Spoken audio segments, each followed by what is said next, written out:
Hello, everyone, and welcome back to Moving Right Along, a Muppet movie podcast brought to you by toughpigs.com. It's the podcast where we watch the Muppet Christmas Carol 2 minutes at a time and talk about it a lot. I'm your host, Anthony Strand. I'm your other host, Ryan Rowe. And joining us today, we have a very special guest. He was with us last time for Muppets Take Manhattan, and he's back again today. Guest, please introduce yourself. I am former Muppet writer, current writer about Muppets, Craig Shemin. Wow, what a thrill! What a guest! Yeah, I'm so glad you're here. I'm so glad you're back, Craig. A professional. I'm glad Muppet I'm back nerd. too. That is true. All right, and today Craig is joining us to talk about minutes 39 and 40 of the Muppet Christmas Carol. In these minutes, Scrooge leaves school and starts his apprenticeship. So we start with Sam the Eagle in mid-speech here, telling Scrooge that life is a golden opportunity. Today you go forth into the real world and keep your nose to the grindstone. And in case you were thinking that this was a scene in search of a song. Yeah. Right. It like knowing that there was supposed to be a song here, which I can't remember if we mentioned Chairman of the Board last week. We did some. Yeah, I think we were trying to figure out where the song was supposed to go. Right. But this really feels like the spot. Yeah, for the song cue. It must have been. Yeah, I think there are like 3 or 4 possible music cues in just that little passage. Yeah. And it's really building up to the song. It's a really fun song. And, anytime you have Sam able to perform a musical number is a really fun thing. And it's I think part of my understanding is that it's a scheduling issue more than anything else in terms of why it didn't get done, because they had a limited amount of time to shoot the movie. Oh. And I think that they were, I mean, it's, Brian is always proud of talking about it. He mentioned it at the panel we did recently that this is probably the least expensive Muppet movie. If you adjust it for inflation, it's less expensive than the Muppet movie. The only reason the Muppet movie is less expensive to make is that it was done in 1979. Right. Sure. So I think that when you're scheduling out a film, you're doing a musical number, it's going to take, several days often in order to get the proper presentation. So I think, that and the Bunsen and Beaker song, I think were casualties of trying to keep the music, keep the movie on schedule, and possibly also a pacing issue in terms of keeping the running time. That's kind of what I always figured. Yeah, like they're beloved Muppets, but in the movie they're minor characters. So. Room in Your Heart, I think, makes sense. I mean, I do wish that they had at least filmed them so we could see them. Like if they had just a few more days. Well, here's the thing. I think that the fact that they weren't filmed probably speaks more to the reason being schedule and time. If that was not an issue, they would have shot them and then cut them from the film if they were slowing down the pacing. Right. Yeah. Right. I guess, this one, Chairman of the Board, which maybe we'll splice in a few seconds of it here in the podcast, but here, listen to this. You can soar above the mediocre, soar above the rest. If you do your work with vigor, you'll be bigger than the best. Be proud of your ambition, being lazy is a curse. We want no empty pockets and we want no empty purse.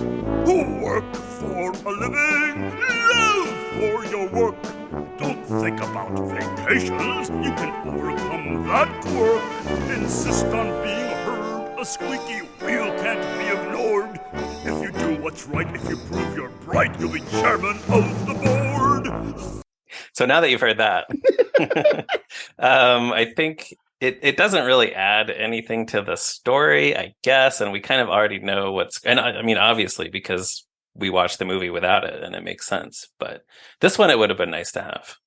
But for those of you listening at home or in your car, wherever you're listening to this fine podcast, the song is on the album.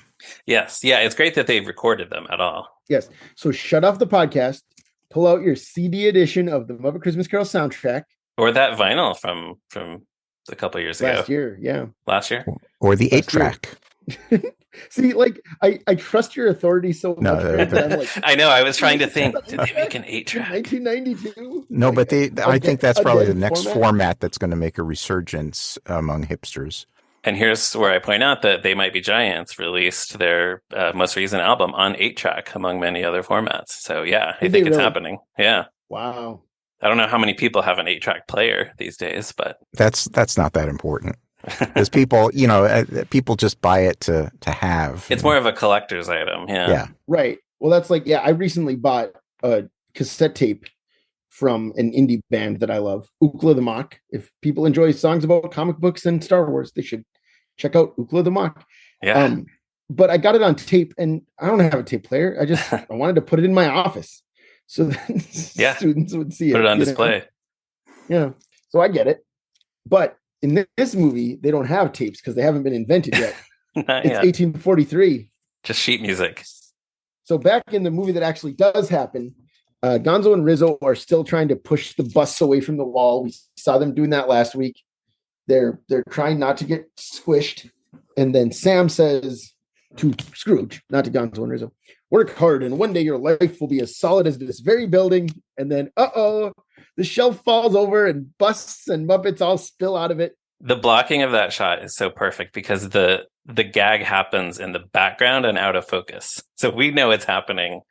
And Sam is just completely oblivious to it until this crash happens. But then he turns around and says, I've been meaning to fix that shelf. So he did. So this shelf does crash in the reality of the movie. We've talked about our Gonzo and Rizzo in the reality of this movie.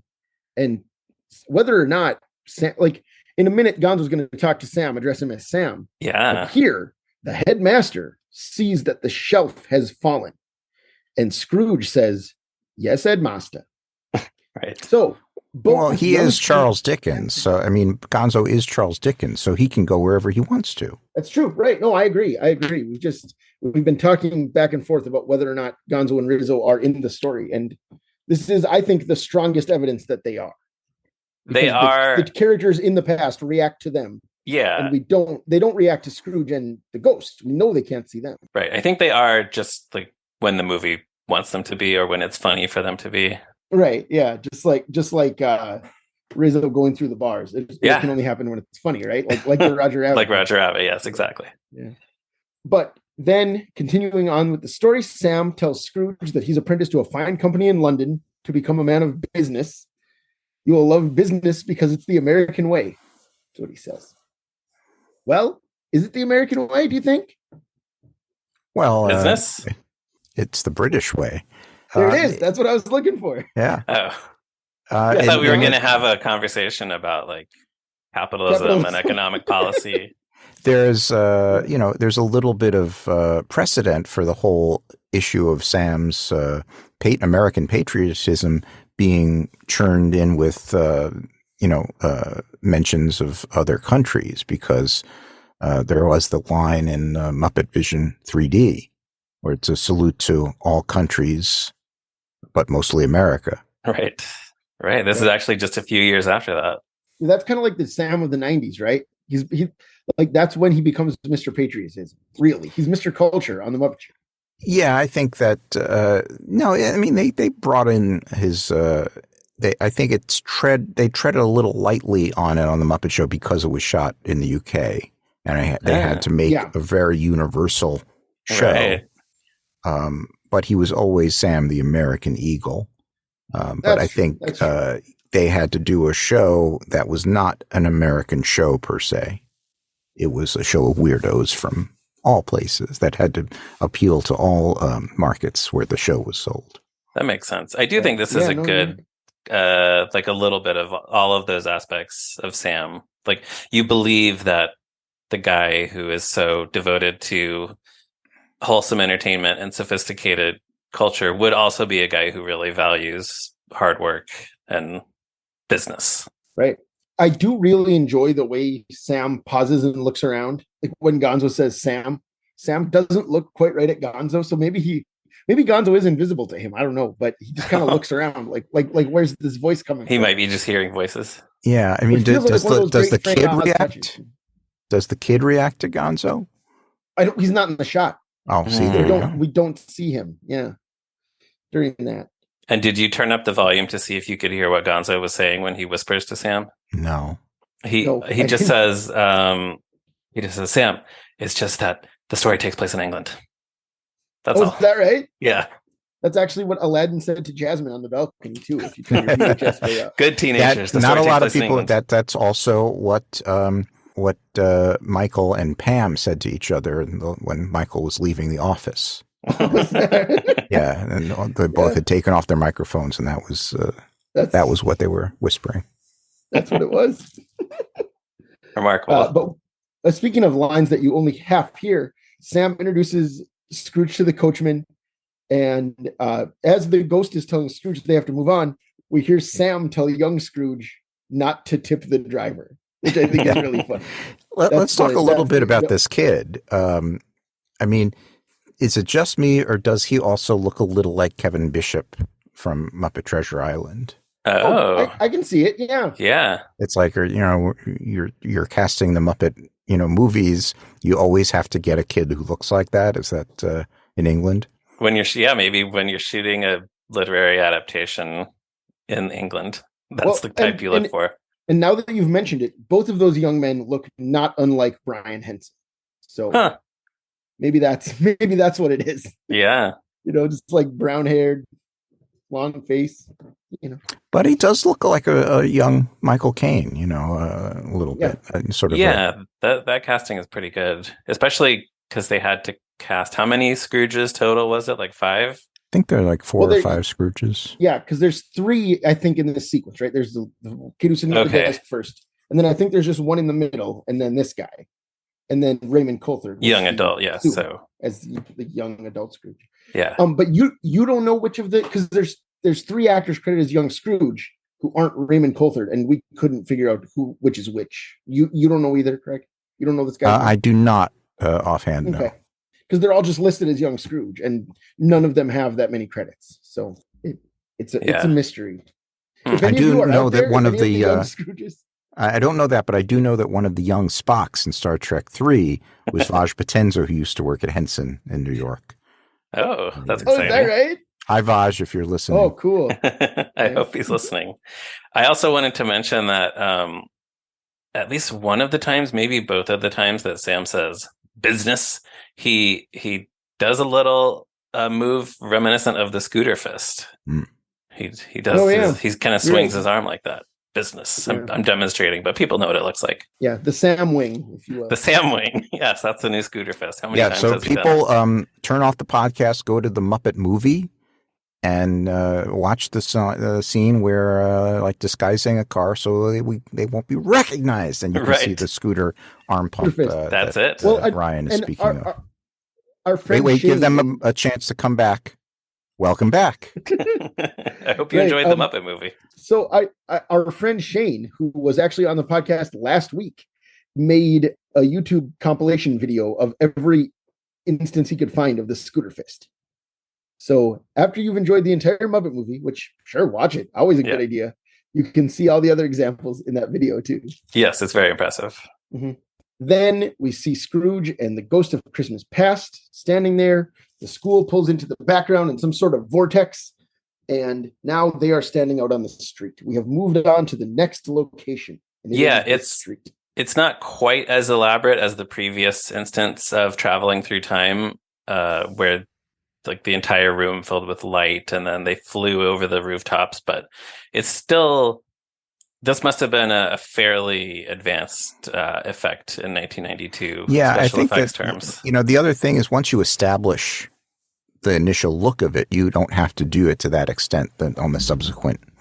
Right. Because like if you look at Star Trek, when the first time you beam down to a planet, you're doing the whole effect and the whole optical overlay and stuff, and then by the end of the episode, you're just hearing them beam off. It's like right. Well, yeah. So two to beam up, they walk out of frame, and then you just hear it.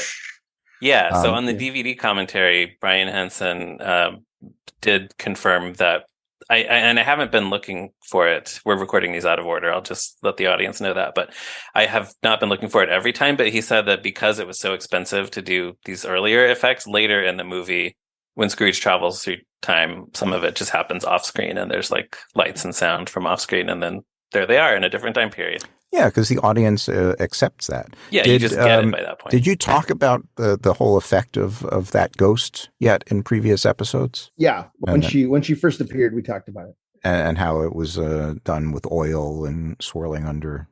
Yeah. And I won't mention it's crazy. I mean, you can mention it. No, I won't mention it. You can. All right. Not at all. No. Well, It's not happening. Here's a question: do you think the ghost is creepy or like acceptably supernatural looking? I think it's pretty cool. I think that it's one of the things that it's not particular to these 2 minutes, but Jerry Jewell did an amazing job adapting this film. Yeah. And most of what you're seeing and hearing comes from the source material. He's taking giant chunks. And I think the appearance of that ghost from a design point of view is influenced by the way that the ghost was described in the book. And, that's one of the reasons that this movie is regarded by Dickens historians as one of the most faithful to the original. Right. Yeah. It's a very popular movie in England. I mean, it is far more popular in England than it is here, because they actually have at Christmas time, they do a tour of the film accompanied by an orchestra, playing the music live. Oh, yeah, that's cool. Yeah, that would be great to see. Yeah, I'd love to see that. Yeah, as we've been going through this, it's really, Anthony has been quoting passages of the book as they appear in the movie, and Jerry Jewell really did a great job. Anthony is holding up the book. There it is, the annotated Christmas Carol. Not just that incorporating Dickens' prose, but also either writing new prose or combining the existing prose with his own words to make it sound like Dickens. It's just really astonishing. Yeah, it's one of Jerry's masterpieces, really. Yeah. It really is. And it's funny. Right.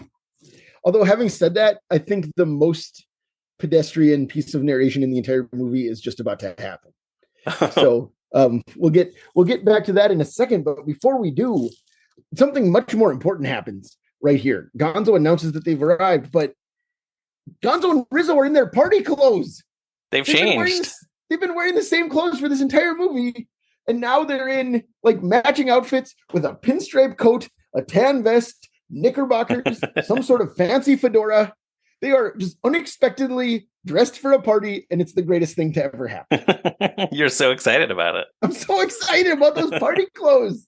I love them. Yeah. Gonzo and Rizzo have multiple costume changes in this film.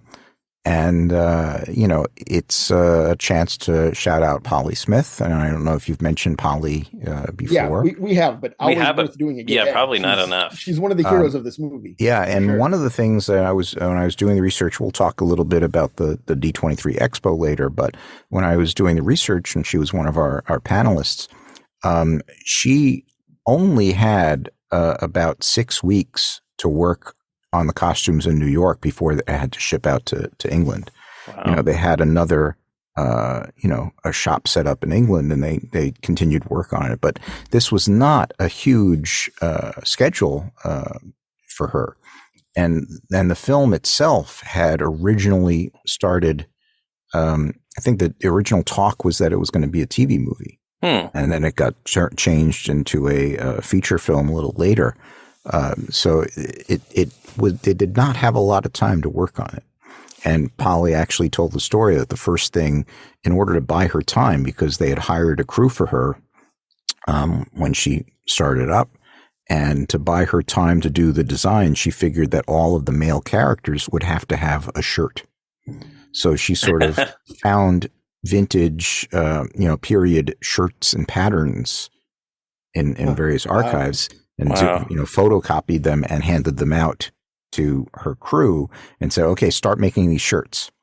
So while everyone was making the Muppets shirts for, the different characters, then it gave her time to, look and research all of the different finished looks for everyone. And basically, so while the shirts were being made, she started designing for the individual characters.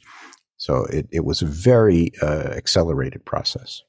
Yeah, that's amazing. Especially because they all have to have period appropriate clothing. They can't just pull Muppet clothes out of and what even they the already stuff had lying around. For the humans, they were making stuff for they had a shop making stuff in England for the humans. And one of the things that Polly told me was that after, all the Muppet costumes came back to Muppets, and we're still in existence. We used them at the D23 Expo. Right. Yeah. And we saw some of them in Muppet Haunted Mansion recently. Too. Yeah. Oh, yeah. And but the human costumes, the deal was that they went into stock at this costume house.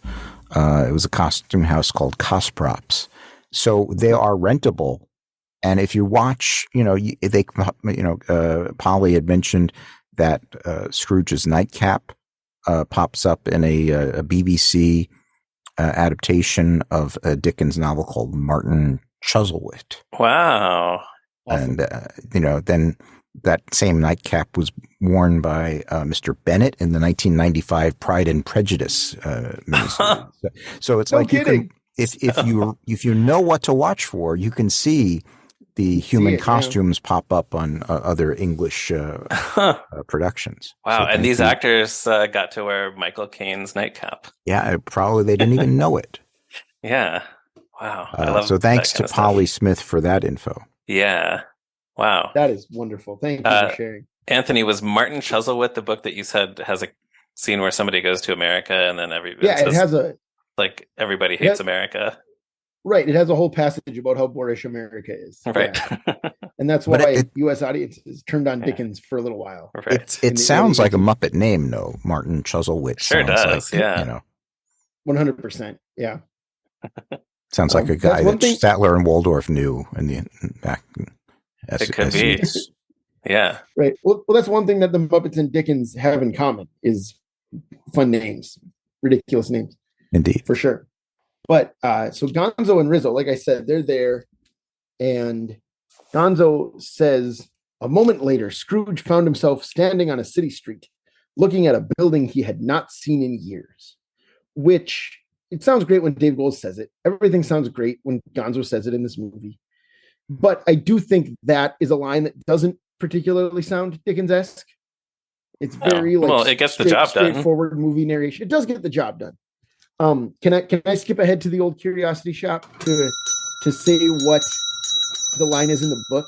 Because sure, let's temporarily enter our old curiosity shop segment. So let's compare. A moment later, Scrooge found himself standing on a city street, looking at a building he had not seen in years. And what Dickens wrote is, they were now in the busy thoroughfares of a city, where shadowy passengers passed and repassed, where shadowy carts and coaches battled for the way, and all the strife and tumult of a real city were. And you know how much more expensive that shot is? Right, yeah. That's right. Oh, I know. We don't need anybody passing and repassing. Right. But so it's one of those things where sometimes Jerry just needs, like you say, just needs to get the job done. And I get it. I'm not saying like it all needs to be from the text, unabridged, but it is interesting. It is interesting to compare. Obviously I've been doing it the whole movie, but it's fun for me. So, but where are they? What is this building that he has not seen in years? The ghost once again prompts Scrooge, asking if he knows the place. And Scrooge does know it. His first job was here. And as we established, Michael Caine has won 2 Oscars. And neither of them were for this movie. But he absolutely deserves an Academy Award for the way he says, it's Fuzzy-Wig's old rubber chicken factory. Because he's so excited about it. He's so happy to see it. So obviously in the book, Fezziwig does not run a rubber chicken factory. Too bad. That is Jerry Jewell's addition to the story. And one of his best ones. Like, it's so fun that it's like we got Fozzie as Fezziwig, so sure, he makes rubber chickens. Does it say what the company does in the original?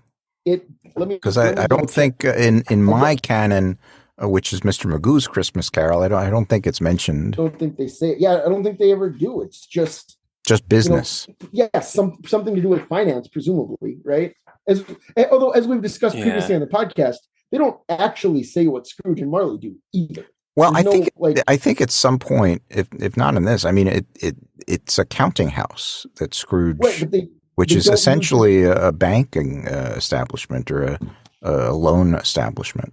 Right, but like a lot of people say moneylender, and I've said moneylender, and that phrase does not appear in the book, for example. But does counting house appear? Let me see. I'm going to double check right now while we're on the thing. I have two. I have the annotated Christmas Carol. He's just or maybe he's just in business. Let's see. Yeah, maybe something. Old Scrooge sat busy in his counting house. Yes, the door of Scrooge's counted. So yes, so the book does use the phrase counting house 6 times. So that is established as what the business is. So there you go. So he does. His profession is whatever you do in a counting house. He counts, I guess. He counts, just like the count. The count. Yeah. I feel like that was an old computer game, a Sesame Street computer game back in the day. But that's why Jerry Nelson plays one of his old partners. Presumably, Jacob Marley taught him how to count. That was his job, counting. Yeah. So does the business have a name specified in the book? Because here it's Fozziwig and Mom Limited, which is great. Let's see. I think it's just why it's old Fezziwig. It's Fezziwig alive again. The ghost stopped at a certain warehouse door and asked Scrooge if he knew it. No, it said Scrooge, was I apprenticed here? And then they went in. It does not say the name of the business as far as I can tell.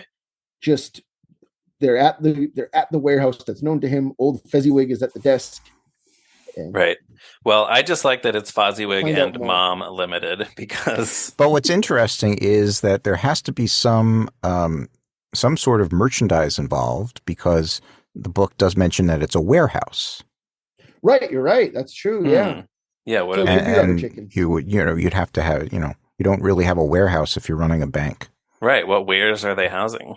Exactly. Right. Maybe they did have rubber chickens in the actual book. For all we know, that was Dickens' intention. Yeah. Although I don't know about the availability of rubber in that period of time. Right. They made times were tough.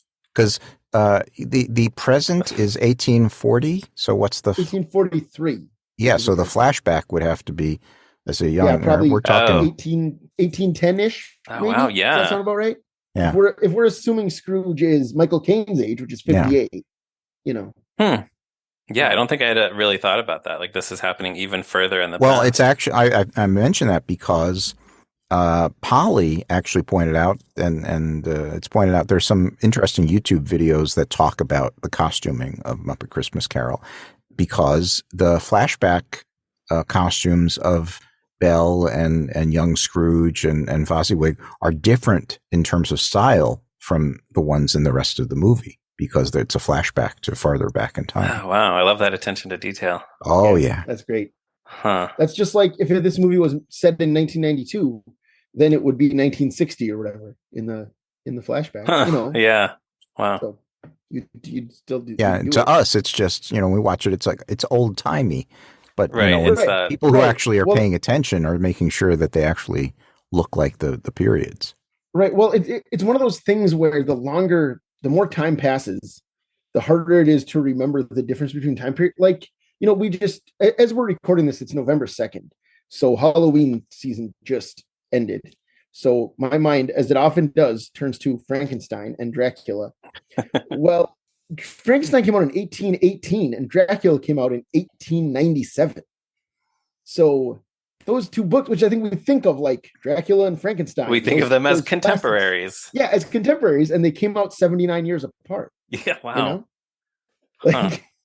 So yeah, think of a book that's coming out now and a book that came out 79 years ago. A book that came out in 1943. Exactly. Yeah, it's a lot different. When I think of when I think of books that are contemporaries with current literature, I think of King's Row. There's a phrase for that, like collapse. It has the word collapse in it, like collapsing chronology or something like that. Sure, that makes sense. Somebody will tell us in the comments. Right, please do, gang. So they're at old Fozziwig's old rubber chicken factory. And then Gonzo says another line of narration written by Jerry Jewell, outright Jerry Jewell line. Night was falling and the lamplighters were plying their trade. And this, now we come to one of the most famous moments in this film, because Gonzo also applies the lamplighter's trade, but he doesn't light the lamp. He lights something else. Am I supposed to say it? He lights the Yeah, rat. you're supposed to say it, Craig. He lights the rat. Yeah, he totally does it. He straight Oh, up you lights that give rat. the fun stuff to the guest. I appreciate that. Of course. Yeah, so I mean, I think this is maybe the most famous like Muppet joke in the movie. Probably. Yeah. I feel Well, like also it's one the people coming through reference the most. the fence is probably, That whole sequence, yeah. Right. But I feel like it's one of those things where just this is anecdotally, but you bring up Muppet Christmas Carol, and one of the things people get excited about is light the lamp, not the rat. It's, And Well, it's like something was it? people remember. I'm wondering, was that moment? It's been a while since I've seen the trailer. Was it featured in the trailer? 'Cause, I don't know because thank you for making me a part of this is in the trailer, which is kind of a similar joke. Yeah. Gonzo Yeah, I don't using remember. Rizzo to wipe the window earlier. But I think part of it is just the like very panicked and excited way that Rizzo says it. It's hilarious. Steve Whitmire's Yeah. delivery of it. well, really also helps. just the Steve concept Whitmire nails it. of lighting a Muppet on fire Yes. is something that doesn't Right. happen often. Right, 'cause it's I mean, it tricky to happened do. in Wilkins coffee commercials back Right. in the old days, but not a lot since. No, they, you're they right. frown upon that on Sesame Street. I would Right. imagine. Yeah. But yeah, we talk about how fun it is to watch Muppets getting thrown across the room or thrown up in the air or, even like run over. But yeah, I guess setting on fire doesn't happen nearly as often. Yeah, one of the things when you're writing for young audiences, they try and frown upon, anything that would be considered setting a bad example. We call it modeling.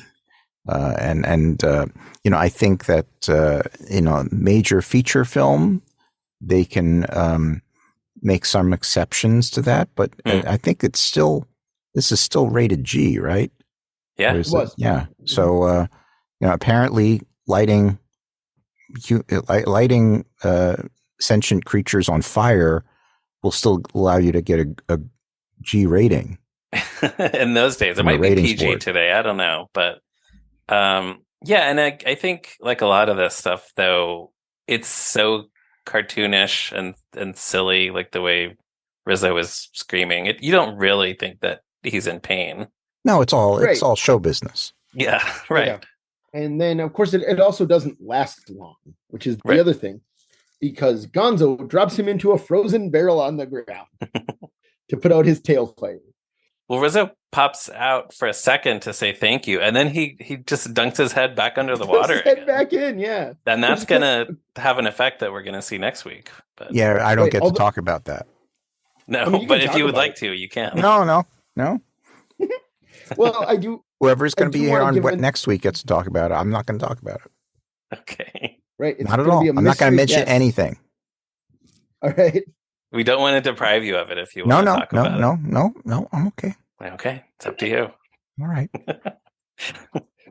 But I do want to give a shout out to Tough Pigs co-owner Joe Hennis, who loves anytime Muppets get wet. That's one of his like pet delights of the Muppets. So he's not here next week either. He'll be here later in the season. Spoiler: Joe Hennis is coming on the podcast. I don't think that's a shock Yes. to any of our listeners, but not next week. So he won't get to talk about wet Rizzo. So wanted to give Wet that Rizzo. nod. Yeah, one of the things that you can tell about, the size of the budget of a Muppet project is what you're allowed to do with the characters. Sure. Because I was usually doing projects where I wasn't really allowed to do much to the characters, except maybe you could, put a pie in the face. Because they would use crazy foam, which is a soapy substance. Oh, where that they you- can easily clean it. Yeah. But, it's I don't think I did a lot where characters got wet because that, unless you had multiple puppets, that would delay things. And if you had a show that had like Fraggle Rock, where they had a set of puppets that was just for getting wet, they had a set of the characters because they had the pond. I mean, they had the pool. So that makes sense. But yeah, I didn't get to get a lot of characters wet over the years, and years and years I worked. Too bad. Did you ever have a really good idea for a Muppet getting wet? No, not really. Okay.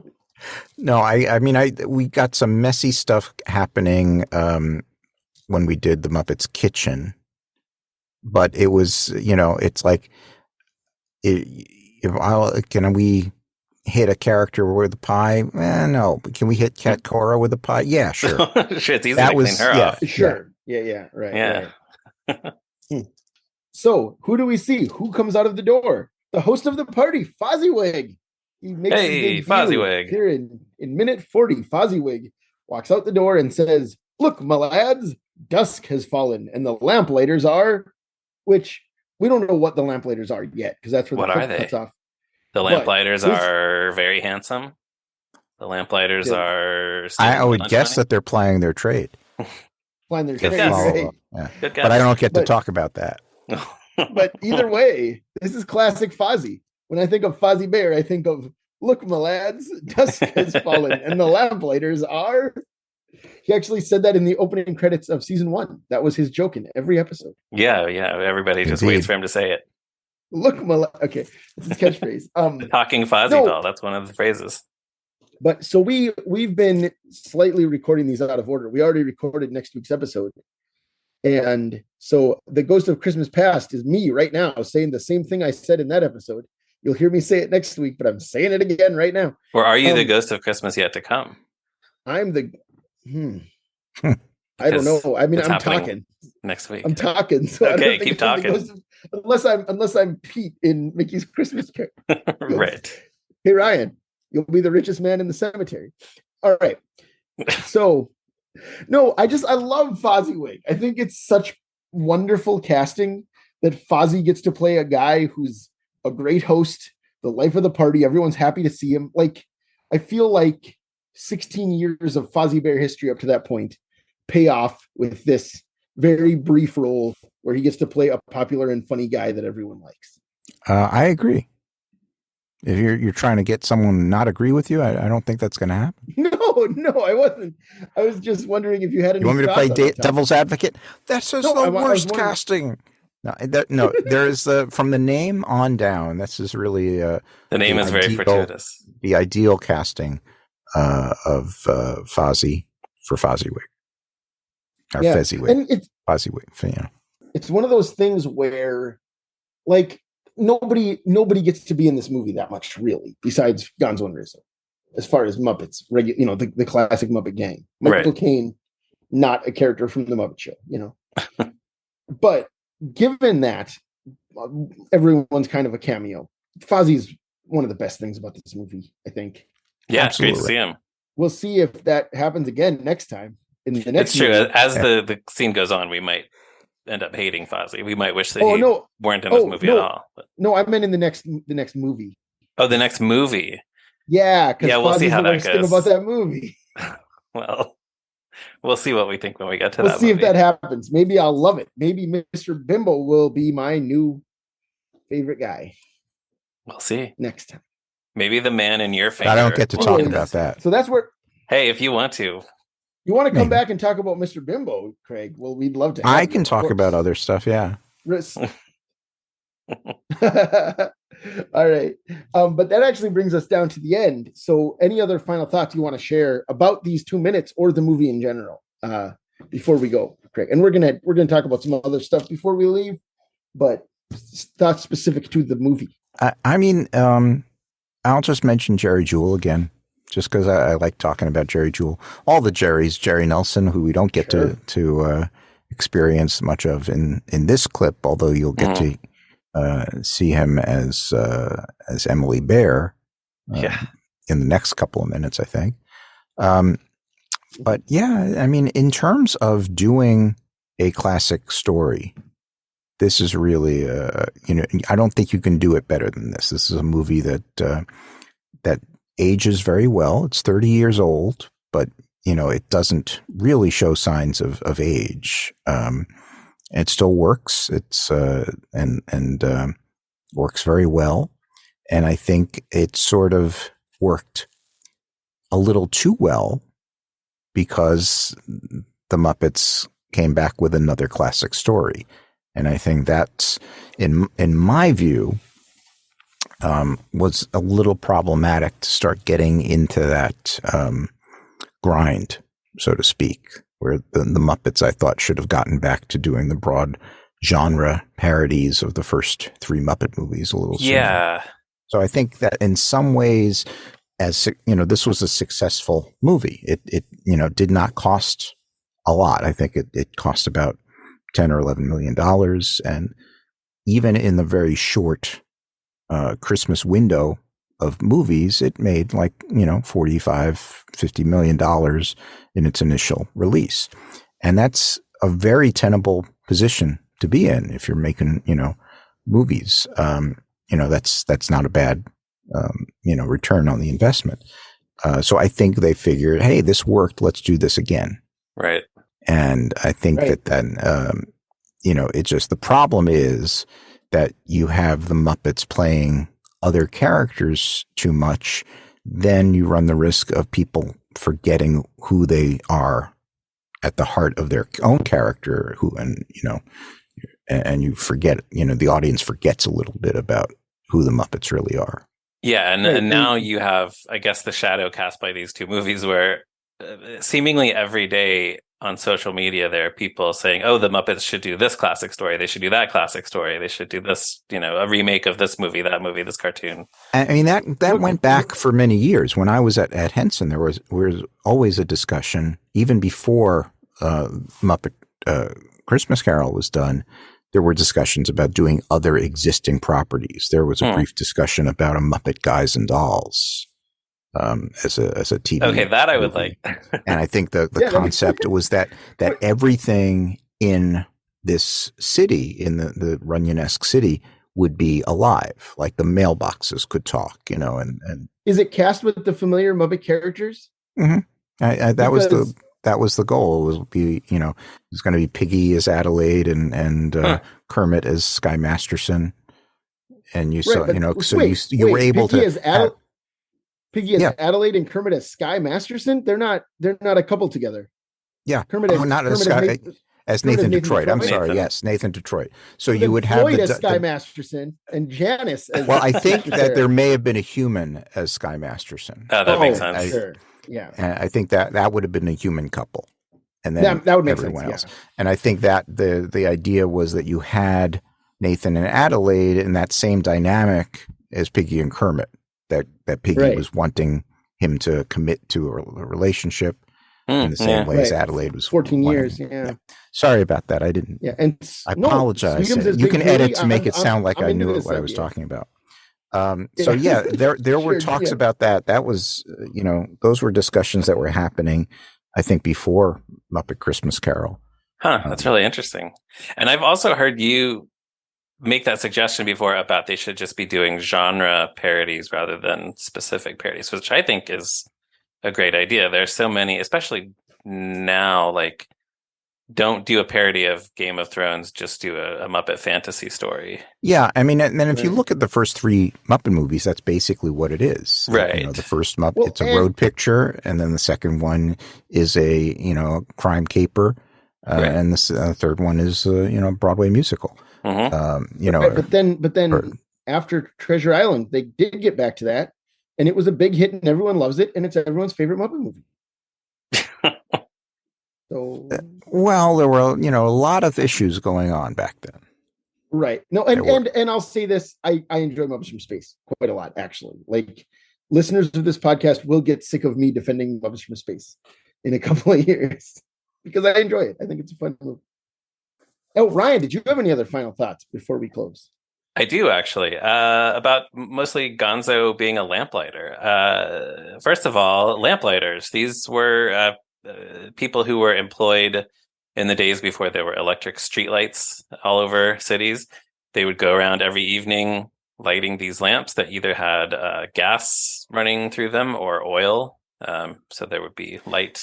And you at got night. to see them musically presented in Mary Poppins Returns. Yes, exactly. With That's what Lin-Manuel Miranda. Perhaps the Right. most famous fictional lamplighter of recent years. I don't know, but definitely not the same character as Bert the Chimney Sweep. But no, that movie's not the same movie as Mary Poppins. right. But anyway, despite what every moment of it would have you believe. Right. Those were lamplight, and then in the morning they would come around. I guess they had to wake up fairly early and put out all the lamp lights that they had lit earlier. And it would have been much easier if they just turned them on with a switch. I don't know why they didn't do that. They were just waiting for somebody to invent that technology. Yeah. When we see, no, if I had a time machine, I'd go back, just go to the lamplighter, say, guys, you should really look into other line of work because a few years, nobody's going to need you. Right. People are going to be able to flick a switch, light a little on, and they're going to be, oh, you're crazy. You're nuts. That would never happen. And I'm fine. Yeah. Forget about it. And then you can go to the blacksmiths and tell them that horses will be replaced by cars. Yeah. And then I stop off and get a copy of Gray's Sports Almanac for the next 150 right. years. Exactly. It's funny because I was going to say, listeners, if you enjoyed that, there's an album called Stan Freberg Presents the United States of America. And it's all that kind of material. It is. Yeah. And yeah, it's great. I could sing the Rumpelmeyer's Horseshoes jingle from that. If please, yes, you could. Please do. No, let's hear the actual one. Listen. Rumpelmeyer's horseshoes are the best you can use. What so proudly he's nailed onto all kinds of horses, whose broad backs and bright eyes, as they smile in their stalls, give proof through the night that they wear Rumpelmeyers. We're back. Yeah. When that album came out in the 90s and I was listening to it all the time, my brother did not like that track because he thought it was like not sacrilegious, but what's the patriotism equivalent of sacrilegious? He thought it was unpatriotic, disrespectful. Yeah. And I was like, well, it's just a funny song about horseshoes. As long as we're getting into the weeds about Rumpelmeyer's Horseshoes, the premise of which is Francis Scott Key was writing advertising jingles before he wrote the Star Spangled Banner, right, and wrote a song about Rumpelmeyer's Horseshoes to the same tune. That sketch strongly implies that he wrote the tune, which he did not. He wrote the words, but not the tune. Oh, yeah. That's funny. Yeah. Are you telling me that Stan Freberg's United States of America is not historically accurate? It's not historically accurate. I can't believe it. I actually played Rumpelmeyer's Horseshoes because it's the catchiest song one, right? Like it's easiest out of context. Yeah, I played that on my college radio show one time. Wow. So yeah, but yeah, next you'll be telling me that it's anachronistic for George Washington to have a boat with a picture of Popeye on it. Wanted Donald Duck. Right. Anyway, the other thing, when Gonzo does a little bit of narration in front of the building, he is standing on a ladder that's propped up against the lamppost. He's on one of the upper rungs of the ladder. Ladders haven't been invented yet. Well, I'm not sure of the chronology of ladders, but where's Dave Goelz? Because also Rizzo is standing on the lamppost. Where's Steve Whitmire? How did they do this? Do we think this was, and maybe Craig, you know something about this, but do you think they composited that in front of the background later? It is possible, or they just took out it. This would have been a movie before it was easy to remove people, right? Because it's really before the digital revolution. I'd have to take a closer look at the shot, but it is quite possible it was just done in some sort of tricky way, and keeping characters. Keep in mind that. On certain characters, you don't always have to enter through the bottom of the character. So, like if it was a Gonzo with a hole in the head rather than the bottom. I mean, there are a lot of ways to trick trick the eye. So I don't recall exactly how it was done in this instance, but it was probably done in a very simple way. Because I think that nowadays they would have just put on blue or green sleeves. Yeah. Green sleeves in this case because of Gonzo, and eliminated the puppeteer, but it wasn't easy to do in 1992. Yeah, we had a whole conversation trying to figure out how they did Marley and Marley when we see their whole bodies. Yeah, I mean, that sort of thing, if you're getting rid of everybody and putting it against another background, that's much easier. But if you're dealing with having characters interacting with a physical set, that's harder to do. Yeah. Right. Makes sense. But even, you're looking at, you could take puppeteers out and put it against another background. If you look at what they did with Labyrinth, with the Fireys. Right, which was before this even. So they were figuring out ways to do it. Yeah, still very impressive. Yep. Okay. I'm just sorry. I just looked at this Gonzo picture that you sent. Sorry. I didn't want to interrupt the conversation, but I took a screenshot of Gonzo standing on the ladder. Yeah, I think in this case, what you're seeing is the scene behind him is not there. So I think what you have is Gonzo with Dave in a green suit behind the ladder, and then all of that is being superimposed against the background. Right. Okay. And it goes by, like, you don't really think about it. So I think just the ladder and Rizzo, those are the only things that are actually there, and everything else is in the background. Cool. That's all I had. All right. So, Craig, another thing we wanted to ask you about was you recently were heavily involved in a 30th anniversary panel for this movie at D23. Yes, I was. Any stories or thoughts you'd like to share with our audience about that? No, not really. No, yes. Okay, thanks for coming. Thanks for being on the show. No, it was really quite special. I mean, the D23 people, for listeners who are not aware, D23 is the official Disney fan club that people can join, and you get to go to exclusive events and things. And the D23 people I had worked with before, I introduced a screening that they did of Muppets Take Manhattan a few years ago in New York. And they reached out to me and asked if I would produce this 30th anniversary event at the D23 Expo. And I was happy to do it, and I signed on. And what I wasn't really prepared for was that they were willing to spend money and actually do something wonderfully special. Because I'm used to doing panels at Museum of the Moving Image where, we really don't have a lot of money to do things. We ask our local guests to come locally and to and they're wonderful to do it. Yeah, those events are great. It's just usually you and a guest talking on the stage. Yeah. So we started out, and also the whole thing that usually with the panels that we do at Museum of the Moving Image and other places that I present panels are pretty much just panels. And D23 made it clear we want to have more than just a panel. We want to have a performance. We want to have the Muppets in attendance, which is usually, just cost prohibitive for what we do. And in this case, what was fortunate is that the performers were going to be at D23 anyway to promote the Muppets Mayhem. Right. So we didn't have to fly people out.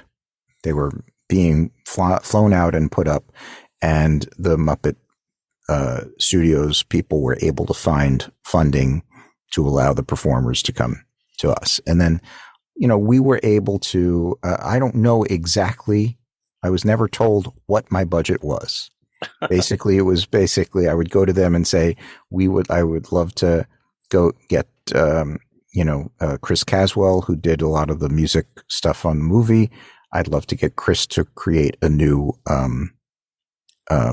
music track that we can have the guys pre-record to. And they said, well, how much is it? And I said, this is what it would cost. And they said, yeah, sure.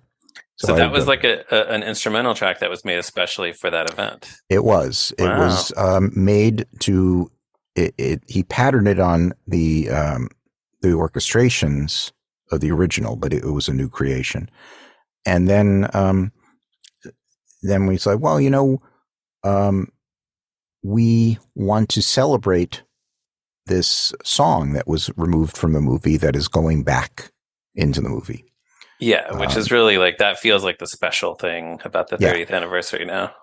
And then, we said, well, we want to get it performed. We're going to do a medley of the other songs at the end of the panel. But, maybe we can get someone else. And the D23 people are saying, well, Jodie Benson, Little Mermaid, she's going to be doing a bunch of stuff for us at D23. We can ask her if she'll do it. And, it's like, oh, well, that'd be great. And then, it's like, we need to, this will cost this much to do that. And it's like, okay. And then yeah, sure. And then, it's like, well, we have Paul Williams on the panel. We have Brian Henson is going to come and do the panel. Dave Goles is going to be there performing. He'll be on the panel. Let's get someone from behind the scenes. And I said, well, we can get Polly Smith to design the costumes, but she lives on the East Coast. You'd have to fly her in and it'll cost this. And they said, okay, fine. Wow. So, we kept on doing that. So I don't know exactly what the budget was. But they didn't really say no. There were a couple of things when this all started. It was going to be Brett Goldstein was on our wish list to be the moderator and to because of that stand-up bit he does about the movie. And then he was very interested in doing it. And then the schedule, and he was planning to come to LA for the Emmys, which were the Monday. We were doing this on a Saturday. And okay. I mean, we're on a Monday. And then Ted Lasso was still shooting all that week before. He was not going to be able to fly to LA until Saturday or Sunday. So, that's how we ended up having Nina West do it. And if you have a chance to catch the clips on YouTube, Nina West did an amazing job. Yeah. We'll put some of those in the show notes. Yeah. And then we had, so we opened the panel with a Muppets panel, sort of, with, Gonzo, Robin, Kermit, and Miss Piggy. And, what was wonderful for me about doing that was writing the panel with Jim Lewis. It was one of the last things that he worked on. Right, because he's officially retired now. He's officially retired. And, I worked with Jim for many years when I was at Henson. So we got to work together on this one last thing. And it was a lovely thing. And it went so well.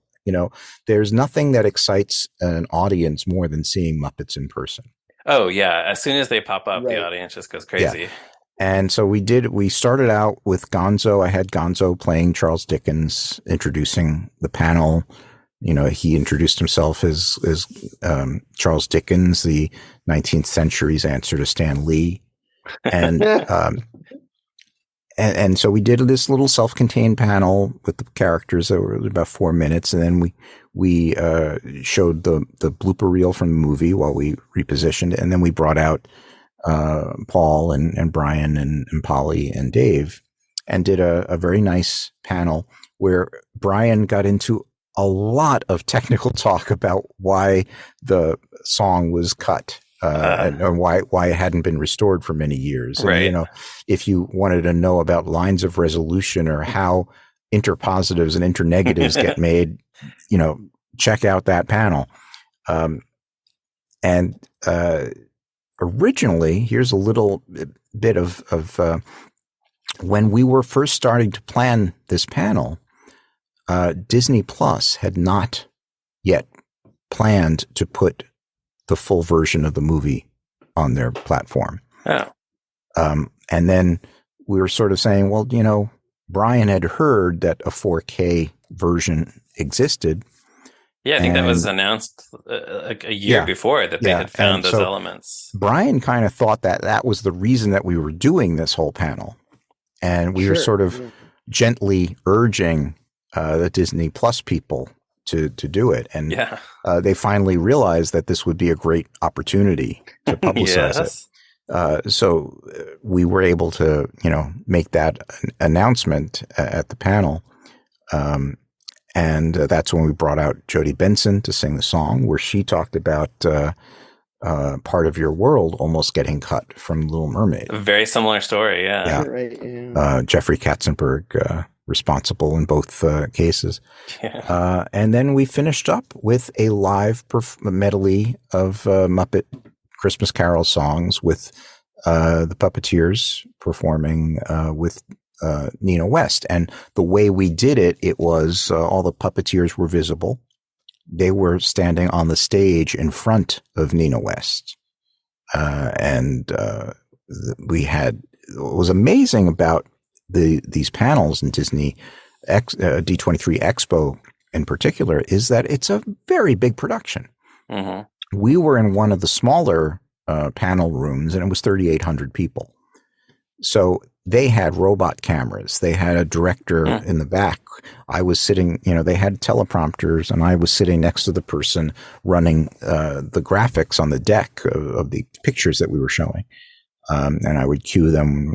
I'd be, sort of silently screaming at Brian, "No, you're going out of order." I send them the order that we're trying to take things because we're following a deck here. Yeah. And, you can't control these people. They're going to talk about what they want to talk about. I'm like, no, I'm covering that next, But it was, by what we are told, it was one of the most popular panels of the whole D23 Expo, and it was a sold out. The room was capped at, and people were not able to get in. Oh yeah, and there was so much coverage of it. Like people just love that movie, and with it being the 30th anniversary, it was perfect. Yeah, and it was my first time going to D23 Expo. It was an insane thing. You're talking about a facility that's large enough where they can have an airplane inside. Walt's airplane was on display. Oh wow, is that true? Yeah, and then wow, this is one of those places where you have to try and use an app to secure a time to have the privilege to go buy merchandise. Oh yeah. Wow. And I'm sitting there and like, I'm not going to be able to get my merchandise and stuff. And then, the people from Muppets are like, we're going to take a field trip down to the Mickey's at Glendale booth. I was like, we can do that? Oh yeah. Oh yeah. Sure. You should be able to. Wow. Yeah. And, so it was a really, it was a great experience, and I was happy to do it. And, it was one of those things where, you're watching, because I had been with the company when this movie was being done. Right. And, I can't believe it was 30 years. Sure. Makes sense. Yeah, well, I hope you get to do more similar events like that at future I hope so. conventions. It's kind of fun, yeah. Yeah, sounds like it was great. Was there any pushback from Disney about the Puppeteers being visible? No, actually, it was, the Puppeteers being visible is less of a problem nowadays if you can present it in a way where the audience can see the puppets without the Puppeteers. Essentially, if you're in a situation where you have IMAG, what they call IMAG, image magnification, they're not that concerned about the puppets being visible. So you can just look over at the screen and just see the puppets the way you would on TV. If you can check out on YouTube, they did a panel, a small panel for Muppets Mayhem that was in just a booth on the floor. Yeah. And you had the Puppeteers, basically sitting on the floor, having the puppets in front of director's chair backs. Mm-hmm. And everybody could see them. And even, Eric took Animal into the audience running around. Yeah. So they are not quite so concerned about, seeing the Puppeteers. I just went to see Brett McKenzie's concert in New York. Oh, yeah. And Brett had Kermit as a special guest, and Matt just rolled out, and it was not an issue. It was an issue years ago. There was that's something that the fans kind of speculate about a lot. Like, oh, does Disney care? Is Disney going to let them show the Puppeteers? But the thing is that when you look at it, it's not. Disney is not a monolithic. Right. It's not like that's Kevin a good thing to remember, because it's not a computer running things. So it's whoever is making decisions at a certain point. And regimes change and people in charge change, and the current people in charge don't see it as a problem to have the Puppeteers visible. I think that it's it just makes things a lot easier. When we did our Carnegie Hall concert, we had to mask the Puppeteers. Everyone was and part of it was and when we did the New Zealand concert, we did not. Okay. So it just sort of instances are different. And, I think with Carnegie Hall, one of the issues that we did not have image magnification. So I think they felt that having the Puppeteers masked made it helped the audience focus on the puppets. Yeah. Sure. Yeah, that's interesting. All right. Well, thank you so much for sharing all of that, Craig. Before we go, we do have 3 questions that we've been asking all of our guests this season. And the first one is, do you remember the first time you saw the movie? You were working at Henson at the time, right? Yeah. I mean, I saw the movie before it was a movie. Sure. Yeah. I saw, I was actually a part of the very first read through. Wow. And it was the table read the day before the official table read. It was basically a rehearsal for the table read, and not everybody was there yet. So they had Joe Henderson, who is now one of the Henson VPs. Back then he was receptionist. He played Scrooge because Michael Caine was coming the next day. Okay. And I played a lot of the Muppets who hadn't arrived yet. The Puppeteers had not arrived yet. So I think I did Swedish Chef, and I did, some of the other smaller characters. Okay, so we have to ask you, did you try to do the voices? You have to. Yeah. Right. Yeah, Swedish Chef, yeah.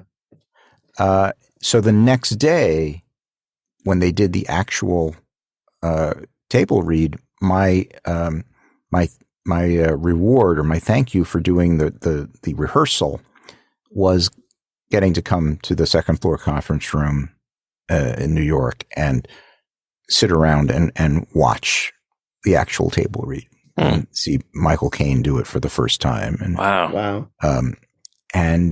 So yeah, I saw it before it was a movie, and then I saw one of the, I believe they showed us like the first 20 minutes when it was first assembled. They had a screening of like the first 20 minutes in New York. We got to see that. And then, every time there was a Henson movie, there would be a big screening in New York for the people who worked on it and the company. So I was able to see that. That rules.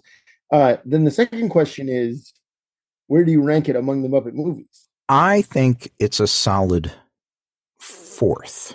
After the first 3? I do. The first 3 are still sort of sentimental to me because I saw them when I was, the first one came out when I was, I guess, 13.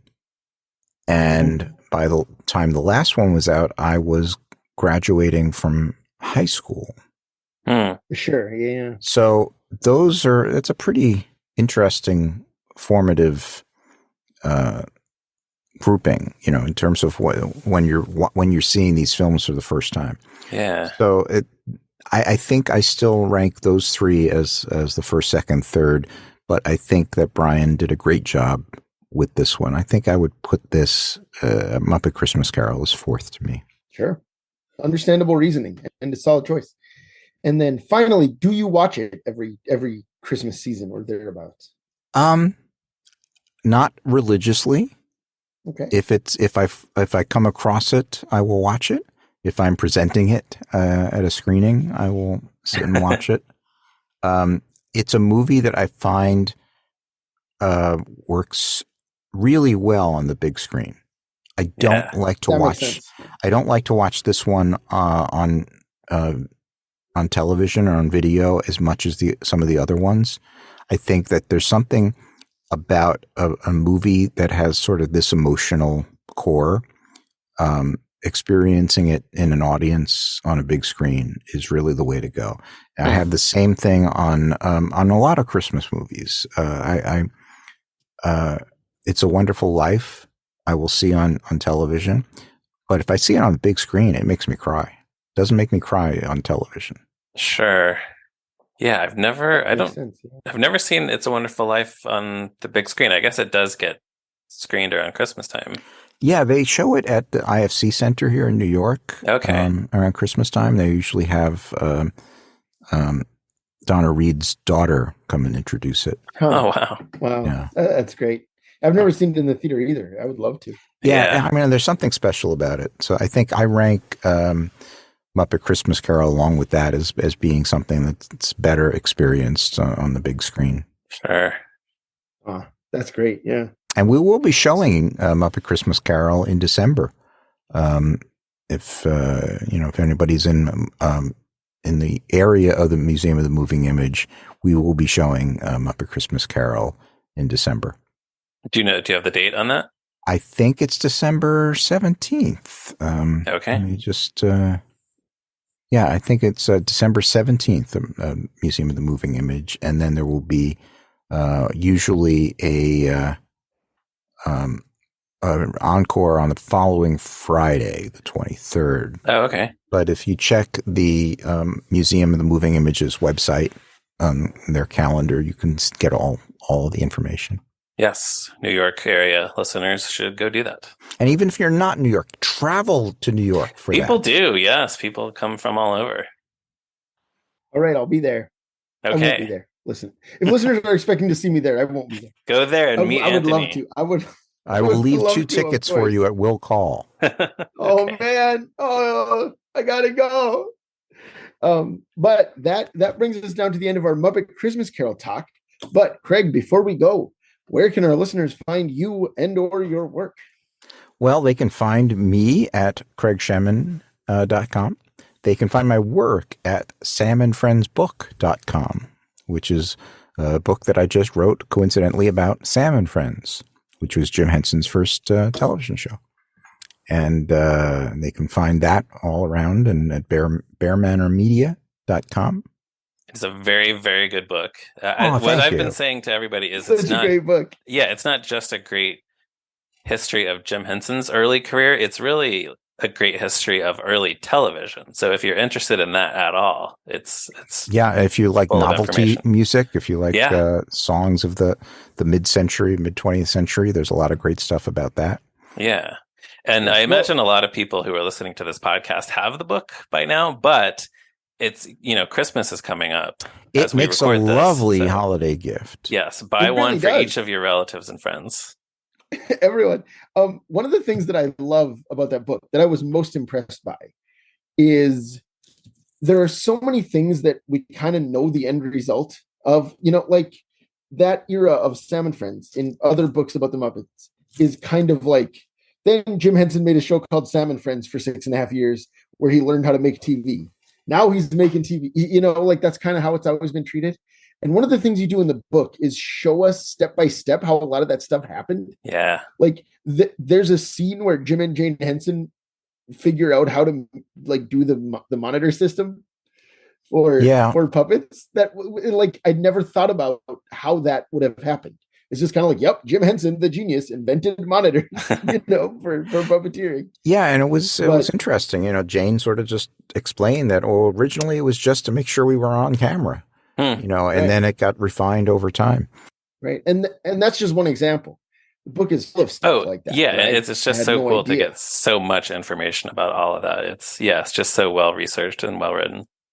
And one of the reasons why it's like almost 600 pages. It's just, I wanted to, I wanted to get as much information in there as possible. I wanted to, tell as much of the story behind the scenes as well as what was happening on camera So that's why there's an episode guide. But I wanted to, really celebrate the work of this kid.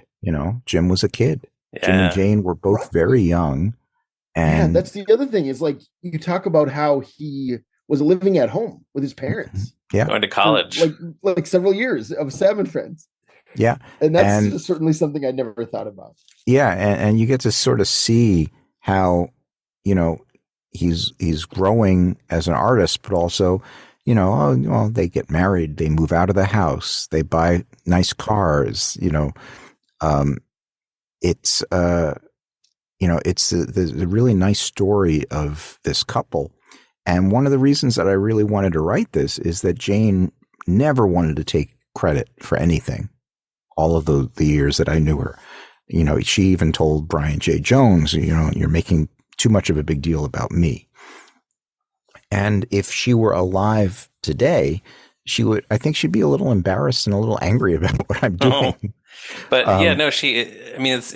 it's so clear that she deserves all that credit. Absolutely. She, I think, wanted to position Jim as the creator of the Muppets. She thought that it was a clearer story. And even when she acknowledged that she was involved, she would say, well, I helped. Jim was the one, and Jim did have the creative vision, but she did more than help. She was a major partner, and I wanted to make sure that people are able to know about that. Yeah, yeah. Because even years later, when I worked with Jane for many years on the Jim Henson legacy, when people wanted to honor her for her work, she would figure out a way to make it about Jim. She'd say, well, present the award to Jim and I'll accept it. Okay. And this was like the University of Maryland wanted to honor her. She was an alum. She had just as much of a right to be honored, but she insisted, well, make it about Jim. Huh. Yeah, that's not a lot of people would do that. No. Given the opportunity. Right. And I had to really wrestle a lot of information out of her. It took her a while to admit that she actually built some of the puppets. Huh. Wow.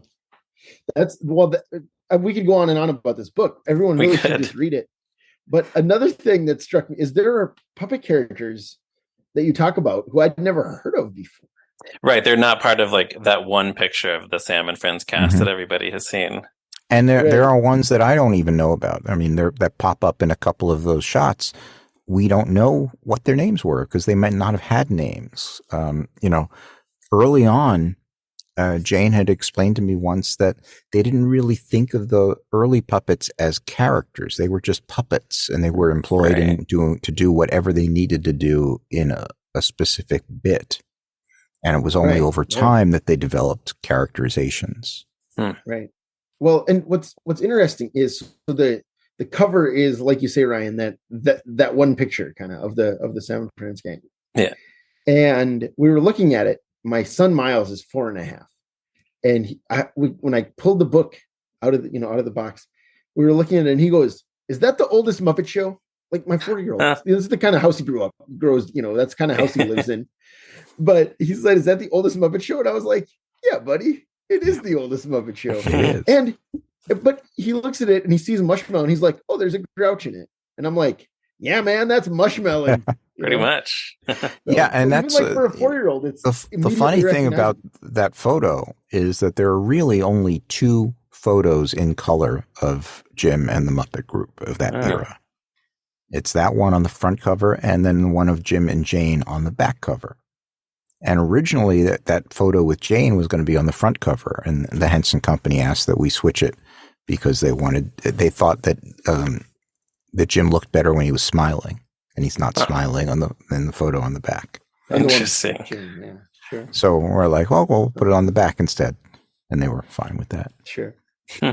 But it was, it was a labor of love, and I do have to acknowledge the kindness of the Jim Henson Company for allowing me to do this book, because it was a complex thing, and then I had to also acknowledge I want to acknowledge the kindness of the Disney Company, because while Sam and Friends is still owned by Henson, Kermit all the versions of Kermit are owned by Disney. So that's why there are Disney copyrights as well as Henson copyrights listed in the credits. Right.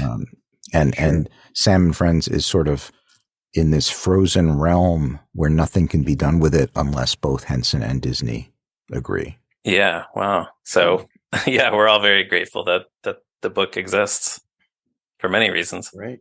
Yeah. And I think one of the reasons it exists is that, nobody's going to make a fortune on this. I think that Disney saw, Right. well, okay, this is a historical thing. It's going to be good to get it out there. They didn't make a big deal out of it. They didn't, they did not ask for payment. Disney, Henson did not charge me for the use of the characters.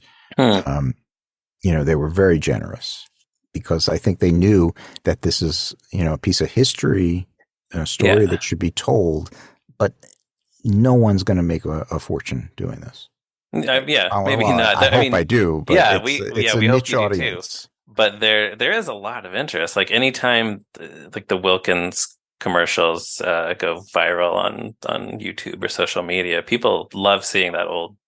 I hope that this creates some awareness because,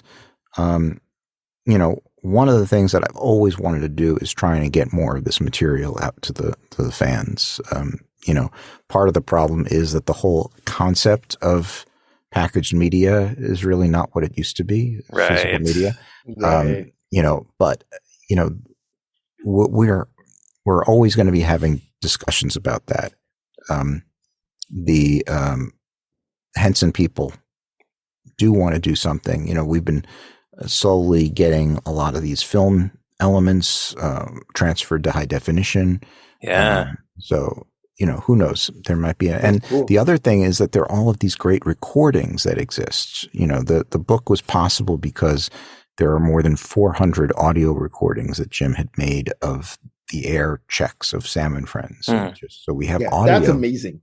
And it would be great to do some sort of album where we have, the Freeberg recordings and the Spike Jones recordings with the Henson intros from Sam and Friends. So it would be great to do something like that. But the problem, there aren't a lot of people doing those sort of compilation albums anymore. Yeah. And, I think if this was happening, if we had the material that we have now, if we had that back in the 90s, it would be easier to get it out. That would have been the time. Fans' hands. Yeah. Yeah. I don't know. If you ever wanted to do a Kickstarter or an Indiegogo, I'm sure the fans would rally for that. Well, I think that, it's interesting that, it's not out of the realm of possibility because there's a Kickstarter now for a Dark Crystal graphic novel collection. Oh, yeah. That Boom is doing, I think. Right. And I was surprised to see that, but it's been very successful that they've funded it and then some. Yeah, it's a good way to make sure that the people who want it will get it. Although I think that the Sam and Friends audience is a little more niche than the Dark Crystal fan base. I guess so. But I'm hoping that something more gets done. I think, I'm hoping to do a little bit more on the book side of things too. I can't really talk about anything else. But that's intriguing. It was. This was such a. I'm very proud of it. I'm really proud of the work. Should be, as you should. And it was. I love doing it. When we loved reading it. And I also want to give a thanks because I'm sure he's listened to all of these episodes of yours. Frank Oz was kind enough to write the foreword. So Frank, thank you so much. Yeah. I hope you gave him a can of beans in appreciation. Yes, I'm sure Frank Oz listens to every episode of this podcast. Frank was. I emailed Frank anticipating that it would take me weeks and months to convince him to write the foreword for this. Right. So when I wrote to him, I actually wrote all of what I thought he would respond with as well. I wrote a little dialogue. All of his potential responses. And he really surprised me. So within like less than 2 hours, he wrote back and said that he would do it. And then he responded to all of my planned responses when eventually it's like, hey, I said I'd do it, or, enough already, Nice. That's funny. But he was very nice. Now I'm wondering though, does Frank Oz listen to podcasts? What's his favorite podcast? No, I think I wanna know. podcast. Yeah, he might. He's got actual things to do. No interest. Yes, he has more important things to do.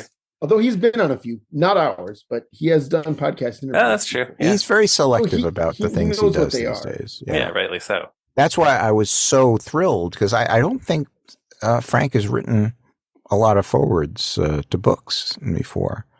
I think he's pretty selective about that, because he'd rather spend time doing his own thing and spend time with family and stuff. Right. I think it's just Jim Henson that works in this, right? That's what came to mind, but I don't know if so that's high company that you're in, but we should, we really should probably end this podcast at some point. So Craig, thank you so much for being here. It's always a joy to talk to you. Yes, thank you. Listeners, I'm thrilled. Don't I get a chance to say something? Are you going to go into listeners? No, go ahead. No, go ahead. All I was going to say is thank you both for having me. You're welcome. Our pleasure. Truly, truly our pleasure. It's always a blast to talk to you. Don't I get to say something more? You're